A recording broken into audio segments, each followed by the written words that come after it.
Tonight's first finalist for the Midland Roundtable Athlete of the Year, West High's Shayla Montague. 4 years varsity basketball, Shayla is as good as they come from beyond the arc. This past season, she led the state in Class AA with 46 threes, hitting 53% from downtown. All that success leads her to Montana State Billings in the fall, where she's earned a scholarship to play for the Lady Jackets. That certainly keeps it all in the family. Father Brent was a first-team All-Pac West player back in the 1990s, leading the Jackets to a 20-win season in 1996. Her mom, Krista, played 4 years for the Jackets, winning 3 Pac West titles and reaching the Elite Eight in 1999. She's currently the athletic director. You couldn't blame Shayla for leaving town and the considerable shadow her parents have cast on the Jacket program. Instead, she's running straight for it and can't wait for the next chapter in her family tree. Coach Wooden up there is a really good coach, and like growing up here, I got to watch a lot of MSCB basketball, and it's always a really good program. So I always used to go up there with my dad and stuff, so it's kind of like a home factor. I just feel comfortable there, and yeah, I'm really excited to play there. She won't be alone at college next fall. She's known head coach Kevin Wooden since she was a toddler and joins fellow West alums Tyra and Tylee Manuel as fellow recruits in this year's incoming class. I'm really good friends with Tylee and Tyra, so it's going to be really fun playing with them again for 4 more years. So we've established this as a basketball family, which begs the question, in the driveway, in a game of horse, family bragging rights on the line, who wins? Probably me or my sister, not my dad. Oh, okay. Yeah. Not your dad? No. His days are done? Yeah, oh yeah, he's far gone.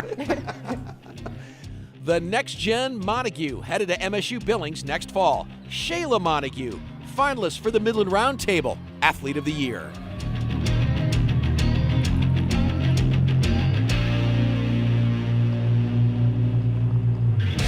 On to senior high, where the next 4 finalists call home, starting with Tavy Findon.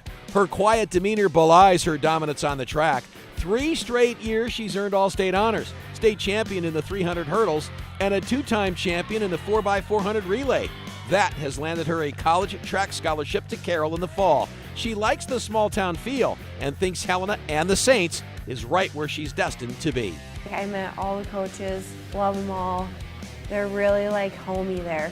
I like a smaller place, so they were you just know everybody. Track not the only sport for Tavy. She played volleyball as a freshman, and as a senior, with some urging, decided to return to the court. Not a bad decision. She earned first-team All-State honors as a setter and has been selected to play on the Montana All-Star volleyball team. Senior year, the new coach was there, and all the girls were hey, because they graduated so many the year before, so she was hey, come back, try it again. And that was one of my favorite sports. So Really? I was I gotta come back. It's senior year, let's have some fun. And we did. It was a lot of fun. Right now, Tavy's in the midst of chasing more state championship hardware in track, despite a nagging hamstring injury this spring, which has limited her time on the track. The senior girls have carved out quite a reputation in recent years. Tavy's a big part of it and has enjoyed the closeness of her teammates over the last 4 years. It is pretty nerve-wracking, but really I'm just I really want to get back out there. Yeah. What I'm really feeling is I'm just getting frustrated with it, that I feel I'm just going to let all of it out when I run. Tavy Findon, finalist for the Midland Roundtable Athlete of the Year.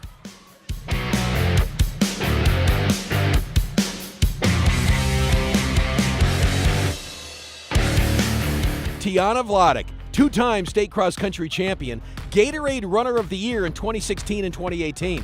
She's become the heir apparent to the Aragon sisters at senior and most definitely takes a backseat to no one when it comes to competing at the highest level.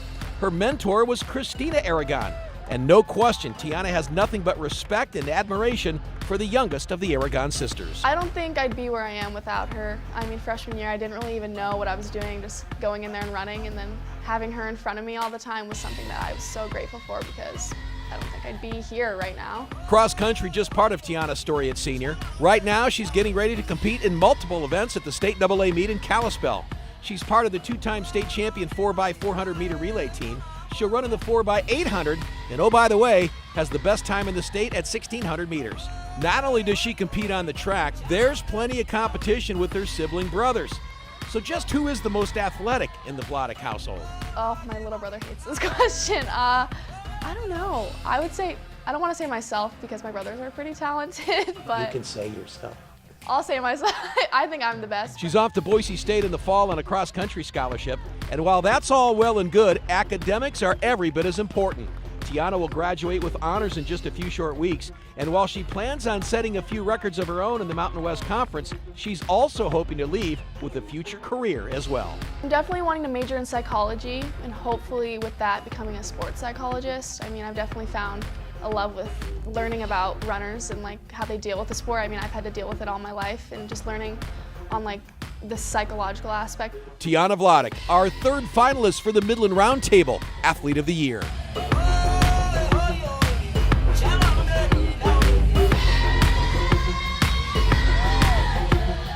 Tonight's fourth finalist for Athlete of the Year honors, seniors Cola Badbear. Despite missing most of volleyball and all of basketball her senior season due to a torn ACL, Badbear was so good as a sophomore and junior, she clearly ranks as one of Billings' best. All-state in both volleyball and basketball. It was a devastating injury that left her on the sidelines this past season. As a junior, Cola earned first-team All-State honors in both basketball and volleyball. While the injury sidelined her from competition, she was there each and every night, supporting her teammates through a very difficult time. Sitting, watching practices and going to every game, it was so hard for me to just sit back and watch and know I can do so much to help them when the times were tough, That was really hard for me, but getting over it mentally, I had a lot of help. Seems Cola's gone rogue in the family when it comes to choosing between volleyball and basketball. Sister Courtney plays volleyball at Montana Tech. Naomi was a standout in volleyball right here at Rocky Mountain College. Not so for Cola. She's off to Montana State next fall on a basketball scholarship to play for the Cats. The decision not an easy one, but certainly one she's more than comfortable with moving forward. I think we all kind of knew, Courtney I thought was going to go for basketball. We all did. And then she chose volleyball and we were like, oh, because we thought Naomi was the odd one out. There is a certain irony on the decision to play college basketball, because when asked who was the most influential coach in high school, turns out it was her volleyball coach that had the biggest impact both on and off the court. Coach Carroll. I mean, he's been coaching me since fourth grade, travel volleyball to sophomore year of high school. He was definitely really influential. Cola Badbear, tonight's fourth finalist for the Midland Roundtable Athlete of the Year.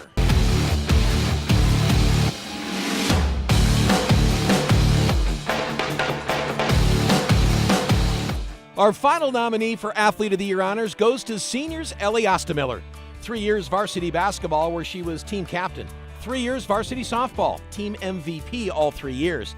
Ellie's that rare breed of athlete who has made the decision to leave the playing field after graduation. In the fall, she'll attend college on a full-ride scholarship, but it won't be for sports.